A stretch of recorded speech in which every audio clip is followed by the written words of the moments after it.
தமிழர்களுக்கும் அவனுடைய விகிதாச்சாரத்தின் அடிப்படையிலான பங்கீடு அவனுக்கு கிடைச்சிருக்கா? அப்படி கிடைச்சிருந்தா இன்னைக்கு கருணாநிதி குடும்பத்துல எத்தனை பேர் இருக்கிறான், இன்னைக்கு தேவேந்திர குல வேளாளர் குடியில எத்தனை பேர் இருக்கிறான், மறவர் குடியில எத்தனை பேர் இருக்கிறான், குடியில எத்தனை பேர் இருக்கிறான், ஒவ்வொருத்தனுக்கும் ஒரு விழுக்காடு இருக்கு. இந்தியாவுல இவனுக்கு மட்டுமே இடஒதுக்கீடு இருக்கிற மாதிரி ஒரு பிம்பத்தை உருவாக்குறான். இந்தியாவில் இருக்கக்கூடிய அத்தனை பேருக்கும் இடஒதுக்கீடு இருக்கு, எல்லாருமே இடஒதுக்கீடு சோத்துல வாழ்றான். ஏன்னா உலகத்தில் பெரும் வல்லரசாக மாறக்கூடிய தமிழீழ விடுதலை புலிகளை அழித்தாக வேண்டும் என்ற ஒற்றை நோக்கில் எல்லாருமே வேலை பார்த்தாங்க. இந்தியாவுக்கும் பாகிஸ்தானுக்கும் பிடிக்காது பார்க்கும் பொழுது அப்ப திராவிடம் என்ற போர்வையில் மாற்றுமொழி பேசுகிற மக்கள் இங்க கோலைச்சு தமிழர்களை அடக்கி ஒடுக்கி வாழ்ந்து கொண்டு இருக்கிறார்கள். அதற்கு துணையாக 800 ஆண்டு காலமாக இந்த தமிழ் குடிகளும் முட்டு கொடுத்து நிக்கிறான் அப்படிங்கிறது மக்கள். அண்ணன் செந்தமலை சீமான் பாரி ஆட்கள்லாம் பெரியார் மட்டும்தான் ஒரு பெண்ணும் கிடையாதுடா. எங்களுக்கு இருக்கிற வள்ளலாரோட என்னடா பெரியாளு, பெரியார் என்னடா பெரியாளு அப்படிங்கிறது. என்னடா 15 சித்தர் இருக்கான், 63 கோல்கட்ல வேகமா அடிக்கிற அது யாரா அவன் நம்பிதானடா, அவனை அடிக்கிற என்னடா அவனுக்கு பெரிய தூக்கி கொடுத்துட்டான். என்ன தத்துவ கோட்பாட்டுல வர கஞ்சாவும் ஜாராயம் கொடுத்துட்டு அடி வைத்து பசிக்காத டோல்கேட்ல வரி வசூல் செய்யற ஒரு சின்ன பசங்களை சின்ன தம்பிகளை போட்டு அடிச்சு மண்டை உடைக்கிறியாடா? இது போன்ற இதுவே உங்களுக்கு கொடுக்கப்பட்ட கோட்பாடா? இதே உங்க அண்ணன் இசைக்கிராஸ் உங்களுக்கு சொன்ன தத்துவமா? இதே உங்களுக்கு சொல்லி கொடுத்த அறிவியலா? ஒரு சமூகத்தை ஒடுக்கணும், ஒரு சமூகத்தை வெட்டணும், பள்ளிக்கூடத்துக்கு போகும்போது பையில அருவாளை ஒழிச்சு வச்சு மாணவர்களை வெட்டணும் அப்படிங்கறத உங்க அண்ணன் சொல்லி கொடுத்தாரா? இதெல்லாம் இந்த சமூகங்கள் புரியணும். எந்த காலத்திலும் ஒட்டுமொத்த மறவர்களுக்கு நம்ம எதிரானவர்கள் அந்த சமூகத்தை நமக்கு உயிரை கொடுத்து இன்ன வரைக்கும் நம்ம நட்பு சக்தியா இருக்கிற எத்தனை பேர் இருக்கிறாங்க. இல்ல நம்மளை விட மல்லர் மரவர் ஒற்றுமை பேசினா சொல்லுவாப்பா இத்தனை ஏற்றங்கள் இருக்கு பேசுறதுக்கு. புறக்கணிப்பு செய்யறதை விட்டுட்டு ஓட்டு அரசியல நம்ம புறக்கணிச்சு இந்த மக்கள் முழுசா ஓட்டை புறக்கணிக்கிறான் அப்படிங்கிற நிலையை உருவாக்குனா நெருக்கடி கொடுக்க முடியுமா? அல்லது நோட்டால போட்டு இந்த மக்கள் தன்னுடைய எதிர்ப்பை பதிவு செய்யலாமா? அல்லது இது தனித்தே இந்த மக்கள் மட்டுமே நிறுத்தி அவர்களோட ஒட்டுமொத்த ஓட்டம் தேவேந்திர வேளாளுக்கு மட்டுமே அப்படிங்கிற ஒரு நிலைப்பாடு எடுத்து நம் சார்ந்த ஆளுகளை நிப்பாட்டி நம்மளே நமக்கான ஓட்டை மட்டும் போட்டு அவனுக்கு எதிர்ப்பு. எப்படியோ திராவிட கட்சிகளுக்கோ இந்த பட்டியலை செஞ்சு கொடுக்காத எந்த பேருக்கு ஓட்டு போடக்கூடாதுங்கிற நிலை எடுத்தா நல்லா இருக்குமா? அல்லது பட்டியலேற்ற விஷயமா இன்னும் அழுத்தம் இந்த சமூகம் கொடுக்கணுமா? எதை நோக்கி இந்த சமூகம் போனா அப்ப தமிழகத்தில் உள்ள பாரதிய ஜனதா கட்சியினுடைய தலைமைகள் எப்படி பார்க்குதுன்னா தேவேந்திர குல வேளாளர்கள் ஓட்டு போடுறதுக்கும் போஸ்ட் ஓட்டுறதற்கும் கொடி பிடிப்பதற்கும் நமக்கு பின்னாடி அல்லக்கை வேலையை பட்டும் பாக்குறதுக்கு மட்டுமே இதன் தேவை இருக்கு. இவர்கள் என்னதான் கடுமையாக உழைத்து காங்கிரஸ் கட்சிக்கு இந்த கம்மாயில இருக்க கருவள மரத்திலேயாவது கிளை இருக்கும், அதுக்கு கிளையே கிடையாது. பூவோட சேர்ந்து நார் மணந்த கதை என்பது வலிமையானது. அந்த அதிகாரம் வலிமையானது என்ற நோக்கில் அதற்கான அதிகாரத்தை பெற வேண்டும் என்றால் நாமெல்லாம் ஒன்று சேர்ந்து நிற்கணும்.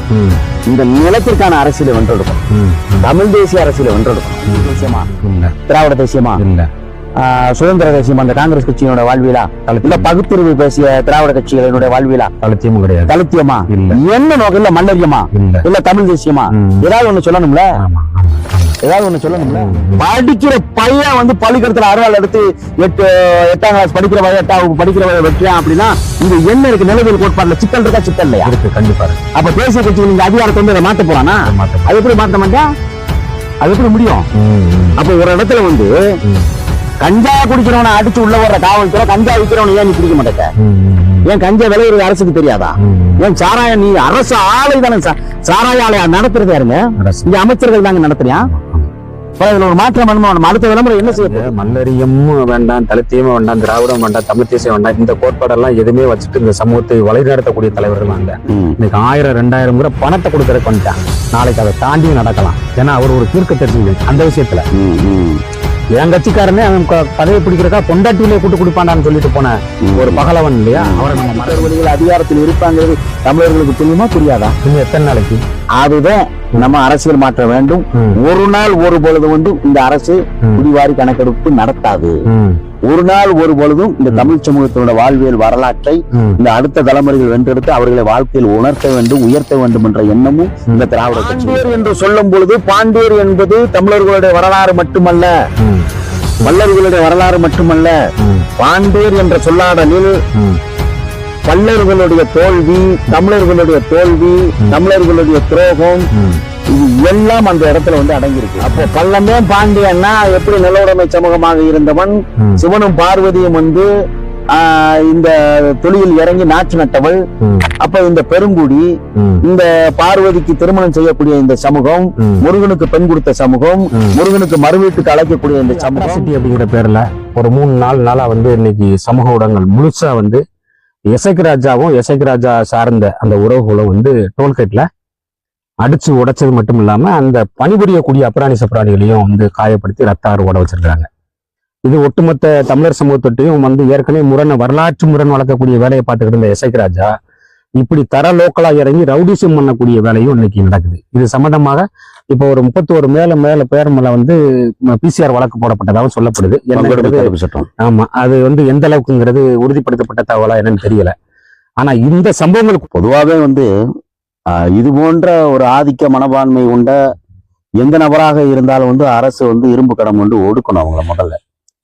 ஏன்னா வந்து எத்தனையோ முடிசூடா மன்னனும் முடிவில் ஒரு பிடி சாம்பலாடான் இருக்கேன். அந்த அளவுக்கு வந்து பார்க்கும் பொழுது ஒண்ணு இந்த சமூகத்தினுடைய வாழ்வியல் குடியரசியல் என்பதே வந்து இன்றைய சாதிய அடையாளங்கள் இருக்கக்கூடாது, பள்ளிக்கூடம் நிறுவனங்கள் இருக்கக்கூடாதுன்னு நீதிமன்றமே வந்து ஒரு உத்தரவு போடுது. அப்ப உத்தரவு போடும்பொழுது அது ஒரு பக்கம் இந்த உத்தரவு ஏற்கக்கூடியதாக இருந்தாலும் கூட குடியரசியல் என்பது தமிழர் வரலாற்றில் அதை பிரித்து பார்க்க முடியாது. ஏன்னா வந்து ஒவ்வொரு குடியும் ஒவ்வொரு குடும்பமும், அதுல செம்மான் கோயவன் கொல்லன் கொத்தன் கண்ணன் தட்டச்சன் நெய்கொலை பூக்காரன் இவங்கெல்லாம் ஒரு குடும்பமாக இருந்தாலும் அதுல துணை மக்கள் ஒரு குடும்பமாக இருக்கிறாங்க. அப்ப நான் வந்து என் குடும்பத்தை வந்து முதல்ல வந்து சரிப்படுத்தினாத்தான் வந்து நாட்டை சரிப்படுத்த முடியும். வீட்டை சரிப்படுத்தணும், அதுக்கப்புறம் நாட்டை சரிப்படுத்துறோம்.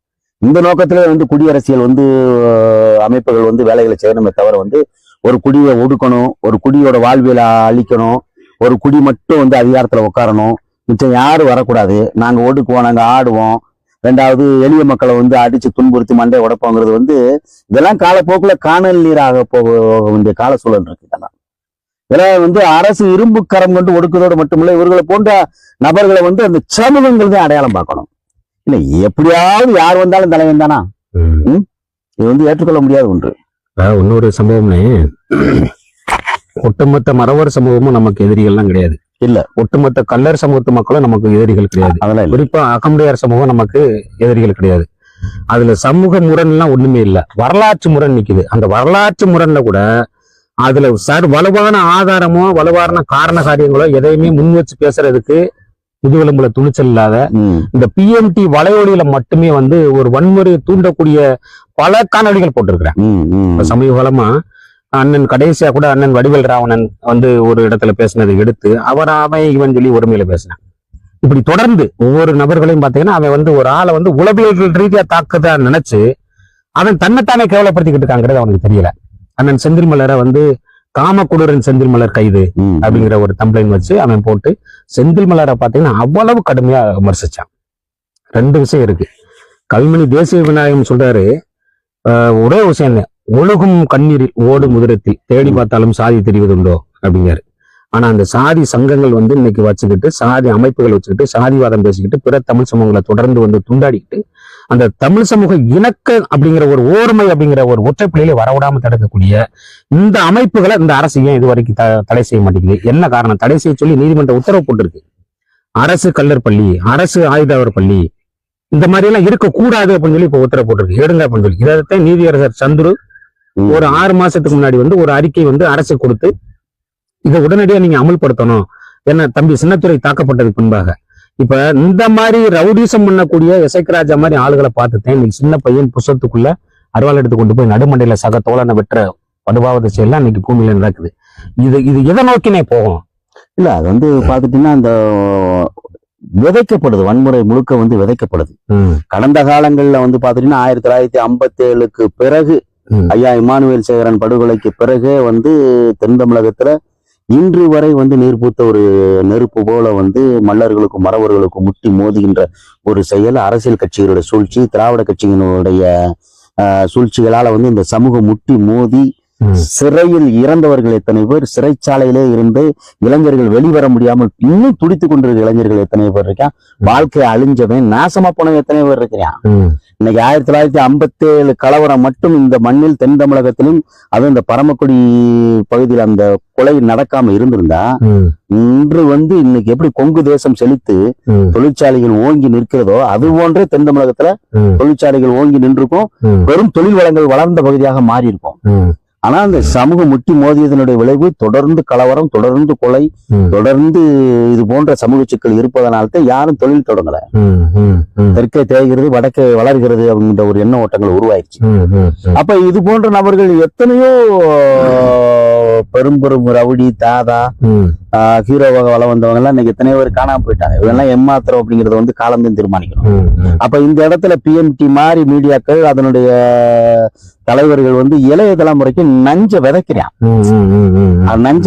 திருநெல்வேலியில இப்ப 8ஆம் வகுப்பு படிக்கிற ஒரு மாணவன் தன்னுடைய பையில் புக்கு வைக்கக்கூடிய இடத்துல வந்து அருவாளை மறைச்சு எடுத்து வந்து வெற்றியானா அந்த சிந்தனை ஓட்டம், அந்த கோட்பாடுகளை விதைத்ததியா? என்ன இதோட கொடுமை என்னன்னு, அதை வெட்டிட்டு நேர காவல் நிலையத்துல போய் சரண்டர் ஆகுறான். அப்ப அது எவ்வளவு? அப்ப 8 வயசு 13 வயசு குழந்தை ஒருத்தனை வெட்டும் போது ரத்தம் தெரிக்கும்.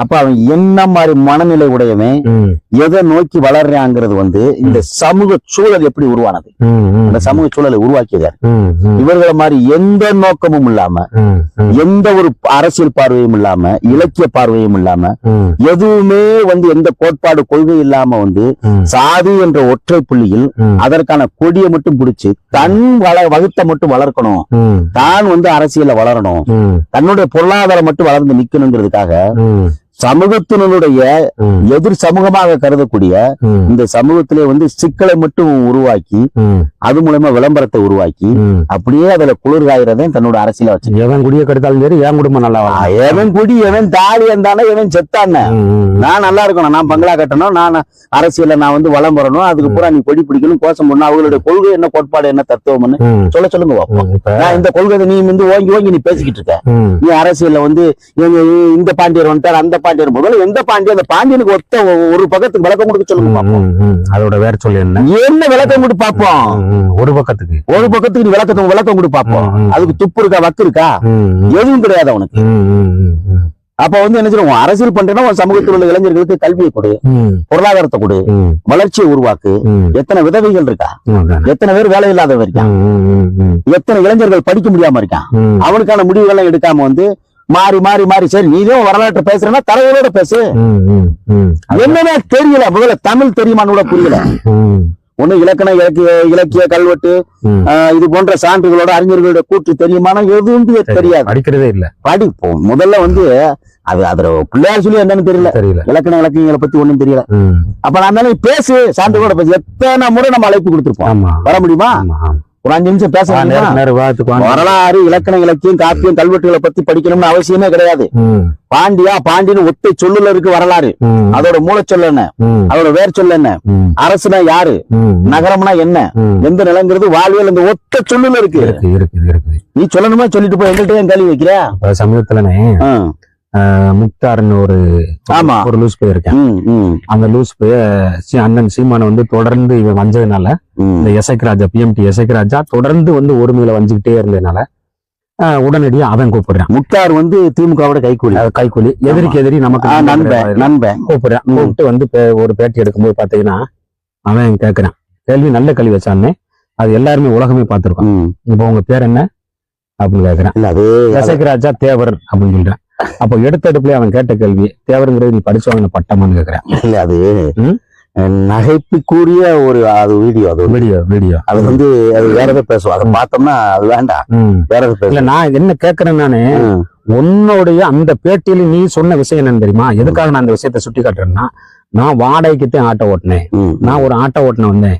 ஆட்டோ ஓட்டினவனுக்கு இவ்வளவு பெரும் படை சூழ இன்னைக்கு 3 காருன்னு சொல்றான், 1.5 கோடிக்கு மேல வீடுன்னு சொல்றான். இன்னைக்கு சாதாரண ஒரு சாமானியன் வந்து திடீர் பணக்காரன் ஒருத்தன் ஆயிடுறான்னா உடனடியா அவனை வந்து உளவுத்துறை மூலமா வந்து அரசோட கவனத்துக்கு போகுது, அமலாக்கத்துறை உள்ள வருது, ஊழல் தடுப்பு துறை உள்ள வருது.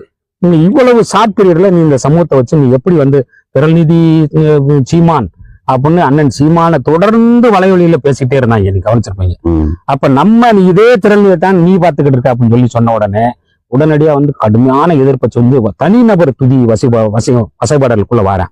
இப்ப அண்ணன் வடிவேல் ராவனு அண்ணன் செந்தில் மலருக்கு பின்பாக வந்து ஒரு மிகப்பெரிய ஒரு வேலையை செஞ்சுட்டாரு.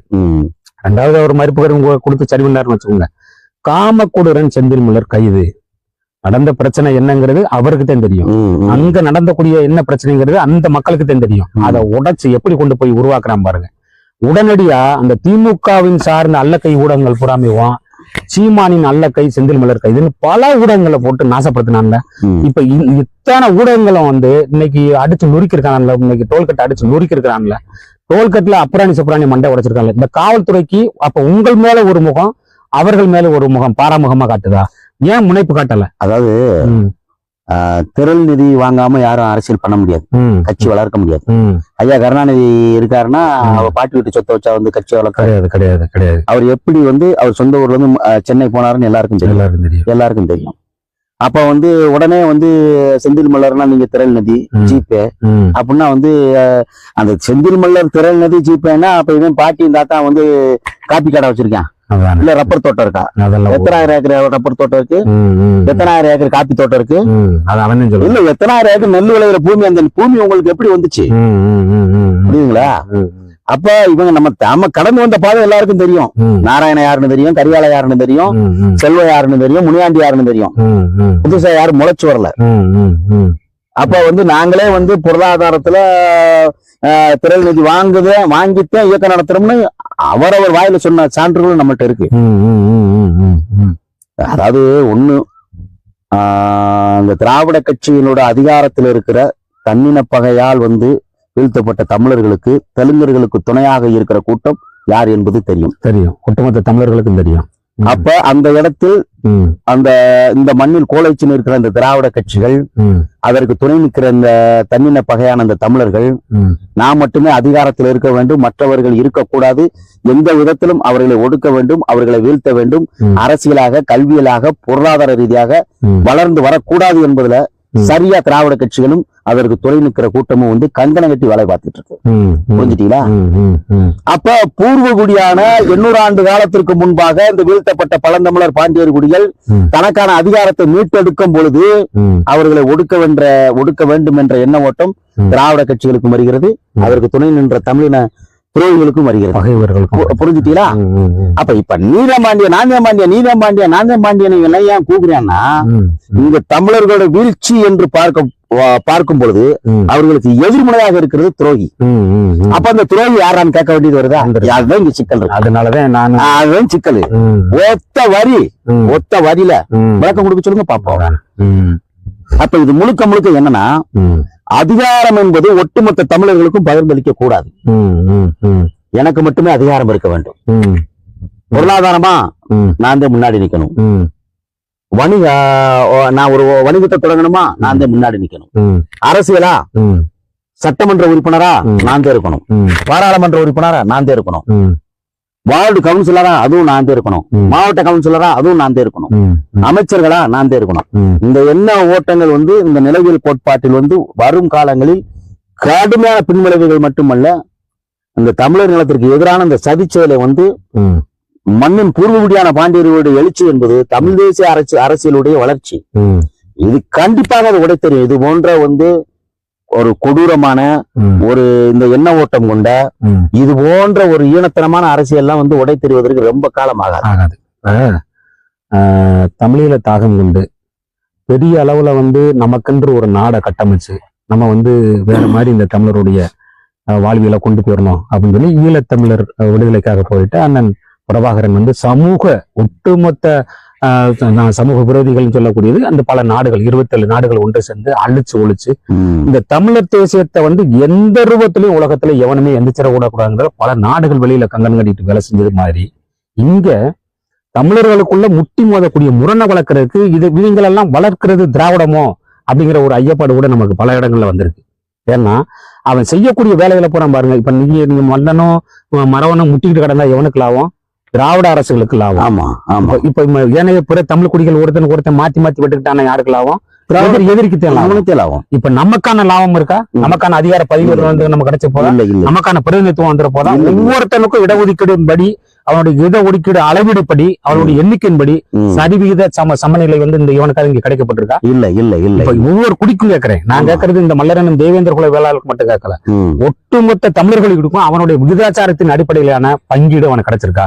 அப்படி கிடைச்சிருந்தா இன்னைக்கு கருணாநிதி குடும்பத்துல எத்தனை பேர் இருக்கிறான்? இன்னைக்கு தேவேந்திர குல வேளாளர் குடியில எத்தனை பேர் இருக்கிறான்? மறவர் குடியில எத்தனை பேர் இருக்கிறான்?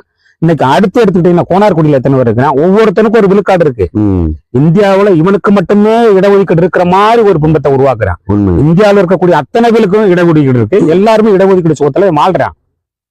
அதை விட என்னை கொண்டு போய் டிஎன்டில கூட வையின்னு சொல்லி ஒரு சத்தம் இப்ப வரக்கூடிய நிகழ்ச்சியெல்லாம் பாக்குறோம்.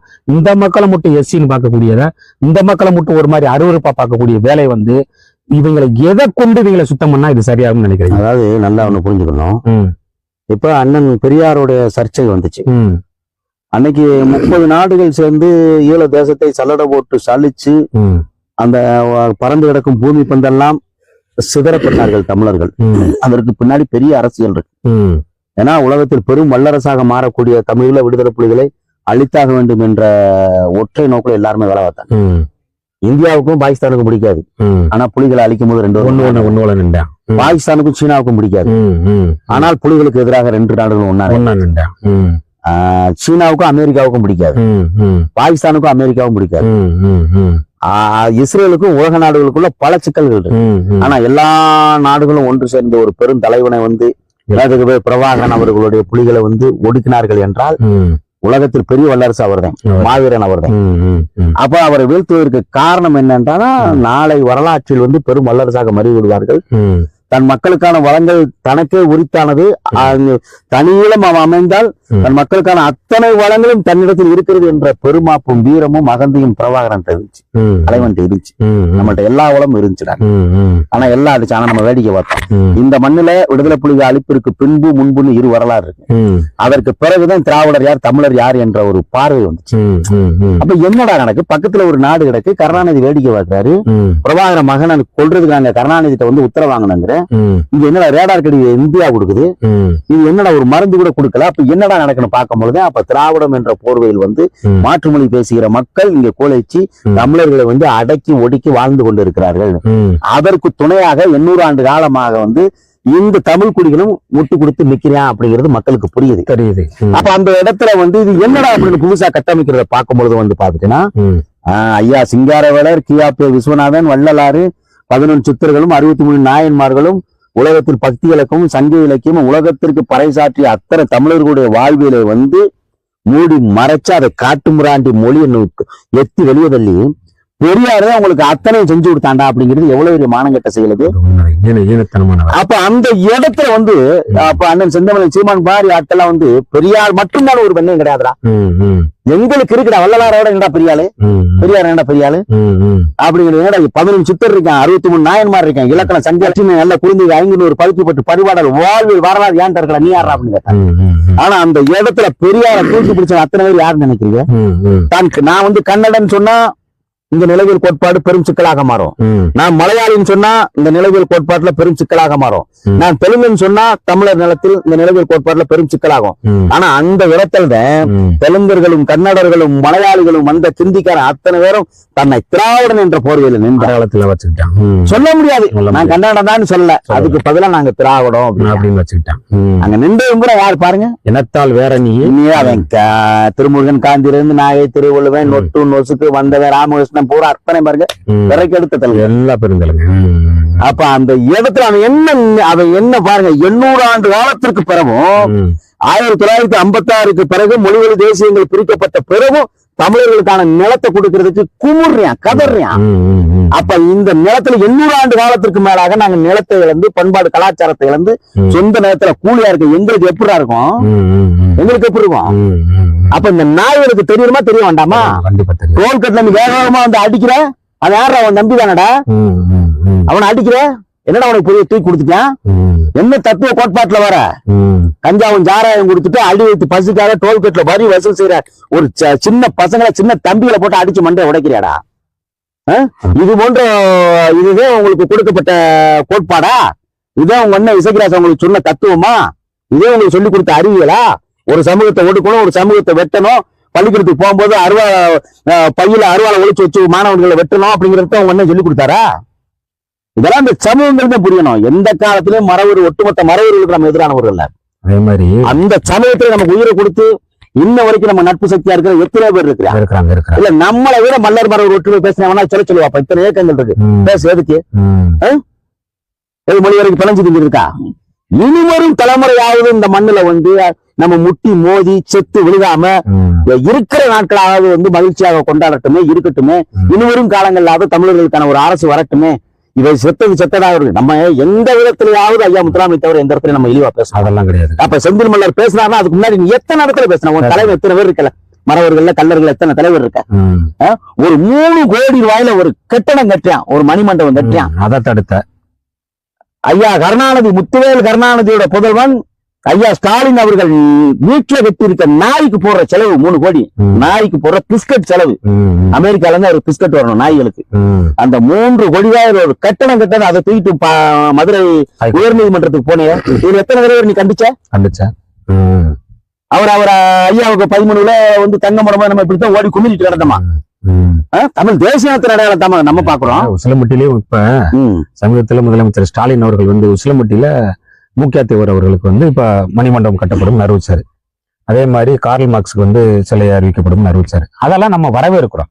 இதுல என்னடா இருக்கு? நம்ம அப்பயோட மூக்கியாத்தேவரோட தியாகத்தை யாரும் போற்ற மறுக்க முடியாது. 10 பைசாவும் 20 பைசாவும் வீதி வீதியா இருந்து பிச்சை எடுத்து ஒரு கல்லூரியை கட்டி இந்த மக்களுக்கு கல்வியை கொடுக்கணும்னு வந்து வாழ்க்கை முழுவதும் வந்து அந்த பகுதி மக்களுக்காக வந்து வாழ்ந்து போராடியவர் வந்து ஐயா மூக்கியாத்தேவர். இப்ப நம்ம ஒண்ணு சொல்றோம், பசும்பொன் முத்துராமலிங்கம் அவர்களை வந்து ஒரு தேசிய தலைவராக நீங்களும் நானும் பார்த்துக்கிட்டு இருந்த காலங்கள் உண்டு. அவரை எந்த இடத்துல எவனும் வசைமாரி எல்லாம் பொழியல. இந்த வரலாற்று சிக்கலையும் இந்த நிலையும் உருவாக்கி விட்ட பெரும் பாதகத்தை செஞ்சதே எசைக்கராஜாவே. ஆமா, அது எல்லாருக்கும் தெரியும். ஆமா. 2வது, அதுக்கு முன்னாடி யாராவது பேசணுமா? அவரை எதுவும் குறைச்சு பேசணுமா? வெட்டுப்பத்து செத்தவனுக்கெல்லாம் விழாவான் சொல்லி தியாகி இமானுவேல் சேகரனை பேசும்போது இவனுக்கு எங்க ஏதாவது ஒரு இவனுக்கு சோறதை உப்பு போட்டு தானே சாப்பிட்டுருப்பான், இல்ல சோத்தை விட்டு வேற எதுவும் சாப்பிட்டு பேசுனியா? நாங்க அப்படி பேசுறது உனக்கு வலிக்குனா நீ எங்களை பேசும்போது எங்களுக்கு என்ன இனிக்குமா? இல்ல அதுதான் நல்ல அரசு முத்துராமலிங்க தேவரை குறை சொன்னாரு அப்படிங்கிறதுக்காக வந்து துணையில் வந்து வீட்டுல இருக்கிறவரை காவல்துறை திட்டமிட்டு அவருடைய மருமகளை ஏவி விட்டு சண்டை போட விட்டு சண்டை போடுறேன் 11 மணிக்கு வீட்டுக்கு, அதாவது காவல்துறைக்கு யாரு அலைபேசியில் அழைச்சது? செந்தில் மல்லர். ஆமா ஆமா. ஆனா இவன் வந்து அந்த வெள்ளச்சியை வந்து கஸ்டடி எடுத்து இவனே பெட்டிஷன் எடுத்து உள்ளதல்ல யாரு? இந்த காவல்துறை வெளியே விடல. அப்ப இதெல்லாம் வந்து சமூகத்துல வந்து பெரும் குற்றவாளியாக கட்டமைக்கப்பட்டு செந்தில் மல்லர் குண்டர் தடுப்பு சட்டத்தில் அடைச்சாச்சு. சந்தோஷம். அப்போ இந்த மக்களுடைய தெய்வமாக வழங்கக்கூடிய இமானுவேல் சேகரன் அவன் இழிவா பேசினாங்க. எத்தனை பேர் இந்த அரசு வந்து உள்ள போட்ட? நீ உள்ள வைக்கல. வழக்காது போட்டியா? எதுவுமே போடல. வழக்காது போட்டியா? அப்ப இந்த அரசு என்பது, திராவிட அரசு என்பது எப்பவுமே வந்து இரு சமூகங்கள் எதிரெதிராக எப்பவும் முட்டி மோதணும், செத்து விழுகணும். நம்ம வந்து அந்த அதிகாரத்துல கோலை வச்சு நின்று நம்ம அதிகாரம் செய்யணுங்கிறதுல சரியா நிக்கி. இதுல மரவர் குடிகளும் மல்லர் குடிகளும் கருத்திலை உள்வாங்கி அரசியல் களத்தை புரிந்து கொண்டு திராவிட கட்சியோட சூழ்ச்சிகளை புரிந்து கொண்டு நம்மளை வந்து சரியா நிக்கணும். இன்னைக்கு இவ்வளவு அறிவியல் வளர்ந்துருச்சு, கல்வியில நல்லா படிக்கணும், வணிகத்தை பெருசா உருவாக்கணும், பொருளாதாரத்தை உருவாக்கணும். நம்ம இந்த இடத்துல வந்து பூர்வகுடி மக்கள் மீண்டும் மீண்டும், ஏன்னா நமக்கு நம்ம ஆத்தா பெண்ண வந்து தெருவில் எடுத்து போட்டிருக்காளா செயல போய் கிடக்கிறதுக்கு? நம்ம எதுக்குடா சண்டை ஓடணுங்கிற எண்ண ஓட்டை உருவாகணும்ல. அப்ப நீயே இருந்து டோல்கேட்ல வந்து இருக்கிற ஒரு சின்ன தம்பியில வச்சு அடிச்சு மண்டையை உடைச்சனா அப்ப நீ என்ன தத்துவத்துல இருக்கு? யாரை ஒடுக்கணுமா இல்ல யாரை வெட்டணுமா? அப்ப இன்னொரு காலங்கள்ல ஒடிக்கிடலாம் வெட்டிடலாம் அப்படின்னா உன்னோட அறியாம அது முட்டாள்தனம், கையாளாதத்தனம். ஒரு விஷயம் இறுதியாக ஒரு கேள்வி. இப்ப பாரதிய ஜனதா கட்சி வந்து ஆரியத்தை தூக்கி பிடிக்கக்கூடிய ஒரு கட்சி தான். அது வந்து ஒரு வரலாற்று வேலையை வந்து நமக்கு செஞ்சுச்சு. எவனுமே வந்து சீண்டி பார்க்காத அல்லது இந்த சமூகத்தை வந்து தொட்டு தூக்காத நேரத்துல வந்து பாரதிய ஜனதாங்கிற ஒரு கட்சி வந்து இன்னைக்கு நம்மளுடைய வரலாறு, பண்பாடு, கலாச்சாரத்தை எல்லாம் பாராளுமன்றத்தில் ஐயா தேவாசிரியர் ஒரு குருசாமிச்சத்தரோட நூல்களை மேற்கோள் காட்டி சேரசோர பாடியர்கள் இவர்கள் தான் சொல்லி அங்க பதிவு செஞ்சு இன்னைக்கு வந்து அந்த சிதறி கிடந்த பெயர்களை ஒன்றிணைச்சு இன்னைக்கு தேவேந்திர குல வேளாளருங்கிற ஒரு அரசாணையை கொடுத்து பாரத பிரதமர் மோடி அவர்கள் 15 நிமிடத்துக்கு மேலாக இதை வந்து பேசும்போது இந்த மக்கள் பூரா வந்து பாரதிய ஜனதா கட்சிக்கு முட்டு கொடுத்து இன்னைக்கு ஒரு 4 எம்எல்ஏ நம்ம வந்து அவங்களுக்கு நம்ம ஓட்ட சிந்தாம சேராம போட்டு இன்னைக்கு அரசியல் புகலிடம் அந்த மக்களுக்கு அரசியல் வந்து பிள்ளையார் சொல்லிய அந்த கட்சிக்கு நம்ம போட்டிருக்கோம். ஒரு தேசிய கட்சிக்கு நம்ம போட்டு கொடுத்தோம். ஆனா இப்ப மரியாதைக்குரிய சகோதரர் அண்ணாமலை மாற்றத்துக்கு பின்பாக நயினார் நாகேந்திரன் வந்து அந்த இடத்துல கோலடிச்சாரு. வரவேற்கிறோம், வாழ்த்துறோம், நல்லா இருக்கட்டும். இப்ப நம்ம என்ன கேட்கிறோம், அந்த இடத்துல ஒரு ஜனநாயக ரீதியான ஒரு தேர்தல் நடக்கக்கூடிய இடங்கள்ல மகாராஜன் சொல்லி சொல்லக்கூடிய ஒரு சகோதரர் வந்து 12 காலமா 20 வருஷம் 25 வருஷத்துக்கு மேலாமா அங்க இருக்கிறாருன்னு சொல்லப்படுது. அவர் யாருன்னே நமக்கு தெரியாது. ஆனாலும் அவர் நம்ம சமூகத்துக்காரருங்கிற ஒரு ஓர்மையில தான் நம்ம அந்த கவலை கொள்றோம். அப்ப அவர் வேட்புமனு தாக்கல் பண்ண போறாரு, அதை முன்னாடியே சரி செஞ்சிருக்கணும். அந்த இருக்கக்கூடிய பொதுக்குழு உறுப்பினர்கள்ட்டையும் அவர் கையெழுத்தெல்லாம் வாங்குறாரு, வாங்கிட்டு கொண்டு போய் கொடுக்குறாரு. அப்போ ஜனநாயக ரீதியான தேர்தல் நடக்குதுன்னா அவர் வேட்புமனை நீ ஏத்திருக்கணும், ஏத்துட்டு நீ தேர்தல் வச்சுட்டு நீ அதை செஞ்சிருக்கிறோம். ஆனா விறுவிறுன்னு அவரை எல்லா பேரும் வயிறான், குறிப்பா எல்முருகன் உள்பட வைக்கக்கூடிய நிகழ்ச்சியை பாக்குறோம். எல்முருகனுக்கு இவ்வளவு துணிச்சல் எங்க இருந்து வந்துச்சு? அன்னுக்குள்ள அக்கா வானதி நிக்கிறாங்க, ஐயா பொன்னார் நிக்கிறாரு, அண்ணன் அண்ணாமலை நிக்கிறாரு, எல்லா ஆளுகளும் அன்னுக்குள்ள நிக்கிறாங்க. ஆனா ஏய் அப்படின்னு முறைச்சு உரிமையில போ வெளியே அப்படின்னு சொல்லி விரட்டி ஒரு நிலைமை பாக்குறோம். அப்ப இத திராவிடம் தீது, ஆரியம் சரியா நம்மளை தூக்கி பிடிக்குதுன்னு அதை நோக்கி போனா அங்கேயும் இப்படி ஒரு அரசியல் தீண்டாமை இருக்குது. அப்ப எந்த இடத்துல நமக்கான பிரதிநிதித்துவத்தை தொடணும்னா இந்த மக்கள் பட்டியல் வெளியேற்றத்தை வேணுங்கிறதுக்காக இந்த இடத்துல நான் ஓட்டே போட மாட்டேங்கிற நிலை எடுத்தா இந்த மக்கள் சரியா இருக்குமா? அல்லது எனக்கான பிரதிநிதித்துவத்தை இந்த அரசு கொடுக்காத வரை நான் என்ன செஞ்சா இந்த அரசுகளோ அல்லது மாற்றுக் கட்சியில் இருக்கக்கூடிய தலைவர் பெருமக்களோ இந்த மக்களை நோக்கி அவனோட ஈர்ப்பு திரும்பும் அப்படிங்கிறத நோக்கி சிந்திக்கக்கூடிய நிலையில இந்த சமூகம் வந்துருச்சு. அரசியல் பிழைப்புக்காக இன்னைக்கு அறத்தை மொத்தமா தொழிச்சு அவன் கொடுக்கக்கூடிய 500,000 வாங்கிட்டு ஓட்ட போட்டு போற ஈன வேலையை இந்த மக்கள் தொடர்ந்து செஞ்சா நம்ம அரசியல் அனாதை ஆக்கப்பட்டுருவோங்கிற பயம் இப்போ வந்திருக்கு. இதுக்கு மேலையும் இந்த சமூகம் கண்மூடி சமூகமா இருந்துச்சுன்னா இது கேவலம் நமக்குத்தான். இந்த நிலையில அரசியல் புறக்கணிப்பு செய்யறதை விட்டுட்டு ஓட்டு அரசியலை நம்ம புறக்கணிச்சு இந்த மக்கள் முழுசா ஓட்டை புறக்கணிக்கிறான் அப்படிங்கிற நிலையை உருவாக்குனா நெருக்கடி கொடுக்க முடியுமா? அல்லது நோட்டால போட்டு இந்த மக்கள் தன்னோட எதிர்ப்பு பதிவு செய்யலாமா?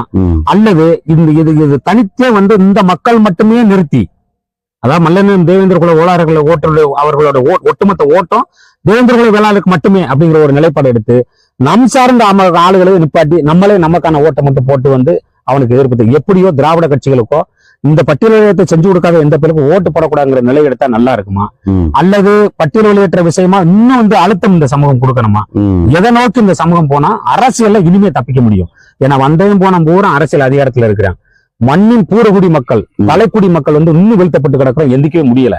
600-700 ஆண்டு கால வீழ்ச்சி இன்னைக்கு வரைக்கும் அதிகாரத்தை நோக்கி நம்மளால இன்னும் ஒரு லேசா கூட நகர்ந்து போக முடியல. இருக்கிற எல்லா வன்முறையும் இந்த மக்கள் மீது ஏவப்படுது. ஒரு குழந்தை தான் அன்னை மேல போடக்கூடிய கேஸை பொய் கேஸை விட்டுருங்க, கம்ப்ளைண்ட் கொடுத்தே வாச வாங்குறான், வெளியே விட்டுருங்க, நாளைக்கு எனக்கு நிச்சயார்த்தம் ஒரு சகோதரி கேட்கிறா, அதே போலீஸ் ஸ்டேஷன் வாசல்ல விஷம் மருந்தி அந்த சகோதரி சாகுறா, களக்குள்ளி குடிச்சிட்டு சாகுறா. இந்த அரசு மெத்தனம் அன்னைக்கு வரைக்கும் வேலை பார்த்துக்கிட்டு இருக்கு. அந்த சர்மிளா மேல நடவடிக்கை கிடையாது. ஏற்பாரற்ற சமூகம் அந்த சமூகம் கிடக்கு. குறிப்பா புதிய தமிழகத்தோட கட்சி தலைவரோ அல்லது தமிழக மக்கள் முன்னேற்றத்தினுடைய கட்சி தலைவரோ ஏன் இந்த மாதிரி பிரச்சனைகள்லாம் சென்சிட்டிவான பிரச்சனைகள்லாம் அவங்க கையில எடுக்கிறது இல்லையா? இந்த சமூகத்துக்காக குரல் கொடுக்கவே மாட்டீங்களா? இந்த தேர்தல் வரும்போது மட்டுமே வேக வேகமா அவங்களோட குரலை உயர்த்துவீங்களா? அடிப்படையில இந்த மக்கள் வெட்டப்பட்டாலும் சரி, குத்தப்பட்டாலும் சரி, நசுக்கப்பட்டாலும் சரி, இந்த மக்களுக்கான குரல் கொடுக்கலைன்னா இந்த மக்களுக்கான தலைவராக இருந்து நீங்க என்னத்தை சாதிச்சிட போறீங்க அப்படிங்கிறது என்னோட கேள்வி இல்ல, பொதுவா எல்லா மக்கள்கிட்ட இருக்குது. இது சம்பந்தமா உங்களோட பார்வை என்ன? அதாவது இன்னைக்கு பாரதிய ஜனதா கட்சி 100 ஆண்டு கால போராட்டம், தேவேந்திர குல வேளாளர் சமுதாயத்தினுடைய அடையாள மீட்பு போராட்டம். இந்த போராட்டத்தை அது வாரணாசி பல்கலைக்கழகத்தினுடைய ஆய்வு முடிவு, அறிஞர்களுடைய கூற்று. அப்ப தமிழ் மூத்த மொழி, முதல் மொழி. அப்ப இந்த மொழி எங்க இருந்து வருது அப்படின்னா தெற்குல இருந்து வருகிறது. அப்ப அந்த மக்களுடைய வாழ்வு என்ன? பசு அணங்கக்கூடிய கூட்டம் யாருன்னு பார்க்கும்போது பாரதிய ஜனதா கட்சி இந்து மதத்தினுடைய ஆணிவர். அந்த வாழ்வியல் வரலாற்றோடு பல ஒரே நாடு, ஒரே மக்கள், ஒரே சட்டம் என்ற நோக்கோடு நிக்கி. அப்ப அந்த மக்கள் ஏன் வீழ்த்தப்பட்டார்கள் அப்படின்னு பார்க்கும்பொழுது பசுவை வணங்கக்கூடிய மக்கள், கருங்கல்லால் கட்டப்பட்ட கோயில்களை கட்டி எழுப்பியவர்கள், இவர்கள் வீழ்ச்சிக்கு என்ன காரணம்னு பார்க்குது. இந்த சமூகத்தினுடைய கோரிக்கையை எப்பவுமே ஒவ்வொரு சமூகத்தினுடைய கோரிக்கையும் அரசியலை நோக்கி சார்ந்து நிற்கும், வாக்கு வங்கியை சார்ந்துதான் நிற்கும். தேர்தல் அறிக்கையில கோரிக்கை வரும், அடுத்து அது செய்யப்படும். இதுதான் இன்னைக்கு இருக்கிற அரசியல் சட்டத்துல, இன்னைக்கு இருக்கிற அரசியல் எல்லா கோரிக்கையிலும் அரசியல் சார்ந்தது, எல்லா கோரிக்கையும். அப்ப ஒவ்வொருத்தரும் ஒவ்வொரு தலைவர்கள் உங்களுக்கு இதை செய்யறேன், நான் அதை செய்யறேன், கோரிக்கையில வச்சு செய்யறேன்னு. அதே மாதிரி தேவேந்திர குல வேளாளர் அரசாணை அவங்களுக்கு பாரதிய ஜனதா கட்சி செய்து கொடுத்தது, அது மாற்று கருத்து இல்ல. அந்த நன்றி கடனுக்காக இந்த மக்கள் வாக்களித்தார்கள், அதில் மாற்று கருத்து இல்ல. இது தேவேந்திர குல வேளாளர் சமூகத்தினுடைய அரசியல் ஒப்பந்தம், சமூக ஒப்பந்தம் கிடையாது. சமூகம் ஒன்னு போட்ட உடனே அந்த கட்சியில எல்லாருமே இருந்துருவோம். அப்ப பாரதிய ஜனதா கட்சியோட மேல்மட்ட தலைவர்கள், குறிப்பாக அது அகில இந்திய அளவுல பொறுப்புல இருக்க தலைவர்கள் இந்த சமூகத்தின் மீது வச்சிருக்கிற நம்பிக்கை, மரியாதை என்பது வேறு. தமிழகத்தில் உள்ள பாரதிய ஜனதா கட்சியினுடைய தலைவர்கள் தேவேந்திர குல வேளாளர் சமுதாயத்தின் மீது வச்சிருக்க நம்பிக்கை என்பது வேறு. வேறு இருவேறு பார்வை. அப்ப தமிழகத்தில் உள்ள பாரதிய ஜனதா கட்சியினுடைய தலைமைகள் எப்படி பாக்குதுன்னா, தேவேந்திர குல வேளாளர்கள் ஓட்டு போடுறதுக்கும் போஸ்ட் ஓட்டுறதற்கும் கொடி பிடிப்பதற்கும் நமக்கு பின்னாடி அல்லக்கை வேலையை மட்டும் பாக்குறதுக்கு மட்டும்தான் இவன் தேவை இருக்கு. இவர்கள் என்னதான் கடுமையாக உழைத்து கோடி கோடியாக பணங்களை செலவழிச்சு இவங்க வந்து அந்த கட்சிக்கு முழுமையா உழைத்தாலும் கூட அவனுக்கு அங்கீகாரம் கொடுக்க மாட்டான். அப்ப இவர்களுடைய உழைப்பு பொருள் செலவு எல்லாமே வந்து வீண்தேன், அதுல மாற்று கருத்து இல்ல. அப்ப 25 ஆண்டு காலத்திற்கு முன்பாக ஒரு தொழிலதிபர் அந்த கட்சியில் அவர் திருநெல்வேலி மகாராஜன் அண்ணன் மகாராஜன் அவர்கள் தொடர்ந்து போராடி வருகிறாரு. அவருடைய ஒரு பேருக்காக அந்த கோரிக்கைக்காக அந்த அந்த மனுவை கொண்டாங்க ஏத்திருக்கலாம். அப்ப அந்த இடத்துல போடா போய் தள்ளி நின்றா இதெல்லாம் வேகாதுங்கிறான்னா அப்ப இந்த மக்கள் அந்த எந்த இடத்துல வச்சிருக்கிறான் அதுதான் கடும். அப்ப என்ன அப்படின்னு பாத்துட்டீங்கன்னா, தேவேந்திர குல வேளாளர் அரசாணைக்கு எல்முருகன் போன்றவர்கள் கடுமையான வாதங்கள் செய்த காலங்கள்லாம் இருக்கு. அதெல்லாம் சாதாரணம் இல்ல. அதெல்லாம் வந்து அது போன்று எத்தனையோ ஒரு தடைகள்லாம் இருந்தது, அதுல மாற்று கருத்து இல்ல. அப்ப இதெல்லாம் வந்து என்ன அப்படி வந்து சரியா பாத்துட்டோம்னா, இது சுதந்திரத்திற்கு வித்திட்டது காங்கிரஸ் கட்சி, புரட்சிக்கு வித்திட்டது கம்யூனிஸ்ட் கட்சி. அப்ப இவர்கள் தான் ஆரம்பத்தில் இருக்காங்க. 90க்கும் மேற்பட்ட சட்டமன்ற உறுப்பினர்கள் கம்யூனிஸ்ட் கட்சி, இந்திய கம்யூனிஸ்ட் கட்சி, மார்க்சிஸ்ட் கம்யூனிஸ்ட் கட்சி, அதுக்கப்புறம் எம்எல் மார்க்சிஸ்ட் லெனினிஸ்ட், இப்படி பல பிரிவுகள். இப்ப அதுக்கப்புறம் வந்து மகாயிகா, புரட்சிகர விடுதலை முன்னணி, அப்படி இன்னைக்கு எத்தனையோ அமைப்புகள் போயிடுச்சு. கம்யூனிஸ்டுகள் மண் சார்ந்த மார்க்சியம் அதை கையில எடுக்கல, அதனால தோத்துருச்சு. இன்னைக்கு வந்து ஒத்த சீட்டுக்கு 2 சீட்டுக்கும் பாவம். அவங்களோட அரசியல்லாம் ரொம்ப பாவமா இருக்கும் பார்த்தா. காங்கிரஸ் கட்சிக்கு இந்த கம்மாயில இருக்க கருவள மரத்திலேயாவது வந்து கிளை இருக்கும், அதுக்கு கிளையே கிடையாது. பூவோட சேர்ந்து நார் மணந்த கதை தான். திமுக கூட அப்படியே ஒட்டிக்கிறது, உன்னை அந்த ஊழல்ல பிடிப்பேன், இந்த ஊழல்ல பிடிப்பேன், அதுல பிடிப்பேன், அப்படி மிரட்டுறது, ஒரு 10 MP வாங்கிக்கிறது. 20 லட்சம் பேருக்கு மேல திரட்டி திருச்சியை வந்து திணறடித்த விடுதலை சிறுத்தைகளுக்கு 2 புரிஞ்சுங்களா? ரயில் மறியல்ல வெறும் 10 பேர் வந்து மறிச்சு ரயில் மறியல் போராட்டத்தை கைதாகிய காங்கிரஸ் கட்சிக்கு 10 சீட்டு. அப்ப இந்த மக்கள், அதாவது பூர்வகுடி தமிழர்களுக்கான அரசியல் வந்து எந்த விதத்திலும் பூர்வகுடி தமிழர்களுக்கு நிலைநிறுத்த கூடாதுங்கிறதுல தேசிய கட்சியும் மாநில கட்சியும் சரியா நிக்கலாம். புரிஞ்சுட்டீங்களா? அப்ப வந்து இந்த இடத்துல இந்த தமிழர் நிலத்தில் பாரதிய ஜனதா கட்சி அதிகாரத்திற்கு வர வேண்டும் என்பதற்காக தேவேந்திர குல வேளாளர் சமுதாயத்தோட வாக்குகள் வர வேண்டும் என்பது எதிர்பார்ப்பு, அதுல மாற்று கருத்து அல்ல. அதே நேரத்தில் இந்த சமூகத்தை வந்து அதிகாரத்தில் உட்கார வைக்க வேண்டும் என்று அண்ணாமலை உட்பட எவருக்கும் மனம் இல்ல, விருப்பம் இல்ல, மனம் இல்ல. அப்ப இதற்கெல்லாம் காரணம் என்ன? கொடி கொடியா செலவழிக்கிறோம், பணம் செலவழிக்கிறோம், உழைக்கிறோம், கடுமையா போராடுறோம். ஆனா ஏன் நம்மளுக்கு அதிகாரத்து வர முடியலன்னா ஒரே ஒரு விடயந்தேன், இந்த பட்டியல இருக்கிறதுனால இவ்வளவு சிக்கலுக்கும் காரணம். சரி, இந்த சிக்கலுக்கு காரணம் அந்த எதிர்ப்பு அவனுக்கு எந்த வடிவத்துல காட்டுறதுங்கிறது. அதுதான் நீங்க சொல்ற மாதிரி ஓட்டு புறக்கணிப்பு செய்யறது சரியா, அல்லது ஓட்ட நோட்டாவுக்கு போறது சரியா?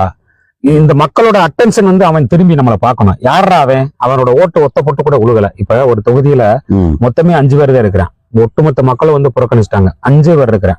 அதுல 3 பேர் எவனுக்கு அதிகமா போடுறோமோ அவன் மெஜாரிட்டியில ஜெயிச்சதா தேர்தல் ஆணையம் அறிவிச்சுட்டு போயிடும். இன்னைக்கு வந்து கர்நாடகா பல மாநிலங்கள்ல வந்து SC பட்டியல திருத்தினதை வந்து நம்ம பாக்குறோம். அப்ப இதுல வந்து என்ன அப்படின்னா, தேவேந்திர குல வேளாளர் சமூகத்தினுடைய மக்களை பட்டியலிருந்து வெளியேற்ற வேண்டும் என்று மட்டும் இந்த மண்ணுக்கான சிக்கல் இல்ல. நல்லா புரிஞ்சுக்கணும். இன்னைக்கு உலகம் முழுவதும் தமிழர்கள் பறந்து வாழ்ந்தார்கள், உலகம் முழுவதும் ஆட்சி செய்தார்கள். நீண்ட நெடிய பாண்டியர்களுடைய ஆட்சி உலகம் முழுவதும் இருந்தா சொல்றாங்க.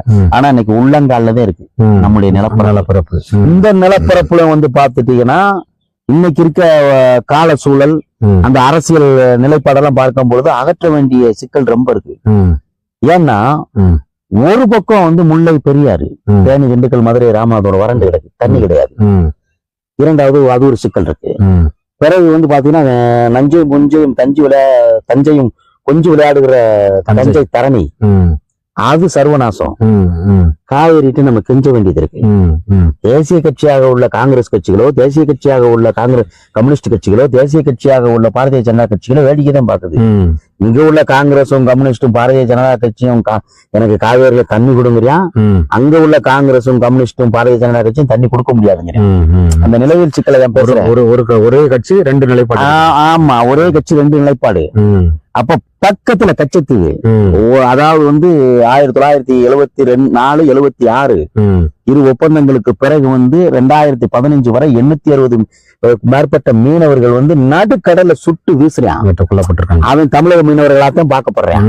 வலைகள் அறுக்கப்படுது, படகுகள் சிதைக்கப்படுது, எண்ணற்ற 80,000க்கும் மேற்பட்ட வழக்குகள் வந்து பதிவு செய்யப்படுது. அப்ப இதெல்லாம் இந்த கொடுமைகள்லாம் வந்து பாத்துட்டீங்கன்னா இதே தேசிய கட்சிகள் இது தமிழர்களுக்கான ஒரு பிரச்சனையா மட்டும்தான் பாக்குது.